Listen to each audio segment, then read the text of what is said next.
राज्य में लघुचाप जनित लगाण वर्षा जारी रहितिबा बेले लगाण वर्षा रे बेस प्रभावित होईची चाषी कूल। गतकालिठू लघुचाप प्रभाव में लगाण वर्षा जारी रही। जाजपुर जिला बरचणा ब्लॉक धानमंडल अंचल लगाण वर्षा रे चाषी कूल बेस प्रभावित होइचंती। एकर एकर जमी चाषी धान फसल करिथिबा बेले अमल समय धान काटी बिलरे पड़ी रहितिबा बेले लगाण वर्षा जोगु धान फसल प्रभावित होइची। 2 दिन धरी वर्षा लगी रहितिबा बेले धान फसल नष्ट हेबार आशंका रही, जहाकू नहीं चिंतार चाषी कूल। बरचणा ब्लॉक रो विभिन्न स्थान में एभली क्षेत्र धान फसल पड़ी रही।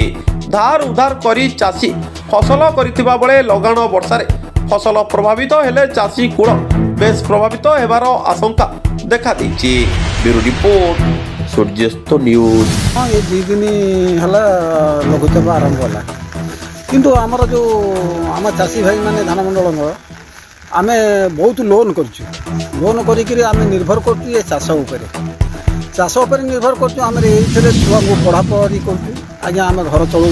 आम भी वर्ष सारा खाइबा आम चाषटी कर लोन करी आज्ञा जब एमती वर्षा हुए आम आमर बिल किसी धान पड़ी रही पानी रे बुड़ी रही आज्ञा किसी नहीं आम धान भी अमल करूँ ना अमल करनु घरे रखीचु, किंतु से पाल घरैला भी गजा भी उषुम हो गजा भी बाहर किंतु आज्ञा आम अमल भी करूँ। आम वर्ष सारा कौन करूँ आम सरकार को निवेदन करुँ ये जे चाषी के टिके आपण दृष्टि रखी किसी सहायता कले आम बहुत उपकृत हो। बिना वर्षा 2 दिन लघुचाप हबार आम बहुत क्षतिग्रस्त हो बिलुक आसीपारू कि किसी करपारू घर को जाइए सी भी गदा होती सी भी गमिक गजा है आ पाल घरे रसला से उषुम बाहर धानटा गमीज आम केमी कौन सरकार को दबू तेणु से आम बहुत दुख प्रकाश कर सारा ये भी आम चलुचु ये आमर आउ कि रोजगार ना आम चाष निर्भर करके चलचु।